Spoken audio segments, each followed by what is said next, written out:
রাজনৈতিক দলগুলোর সঙ্গে প্রথম সভায় মিলিত হয়েছিলেন এবং এই সভায় তিনি সংস্কার যে প্রয়োজনীয়তা এবং সংস্কার যে করা প্রয়োজন সে বিষয়ে তিনি কথা বলেছেন এবং রাজনৈতিক দলগুলোর কাছে তিনি আহ্বান জানিয়েছেন যে এই সংস্কারের যে রিপোর্টগুলো প্রত্যেকটি কমিশনগুলো যেগুলো প্রদান করেছে সেগুলোর উপরে আলাপ আলোচনা হবে, দলগুলো সেগুলো নিয়ে কথা বলবে কমিশনগুলোর সঙ্গে এবং একটা ঐক্যমতে পৌঁছানোর চেষ্টা করা হবে, সেটাই আপনার মূল কথা। এবং সেজন্য আজকে প্রাথমিক আলোচনা সেখানে বিভিন্ন রাজনৈতিক দল বিভিন্নভাবে কথা বলেছেন। আমরা আশা করব যে খুব দ্রুত এই সংস্কারের যে ন্যূনতম ঐক্যমত যা তৈরি হবে সেটার উপর ভিত্তি করে অতি দ্রুত জাতীয় নির্বাচন অনুষ্ঠিত হবে, এটাই আমাদের প্রত্যাশা।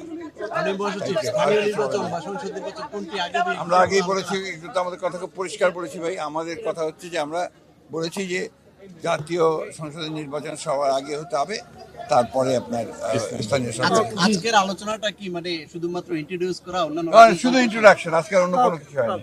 এই আলোচনায় বিভিন্ন রাজনৈতিক দল বিভিন্ন কথা বলেছে, নিজস্ব মতামত বলেছে, কিন্তু একদম পজিটিভ কনস্ট্রাকটিভ কিছু আলোচনা আজকে সেভাবে হয়নি, আর সুযোগও ছিল না, কারণ আজকে পরিচিতি মতো একটা ব্যাপার ছিল।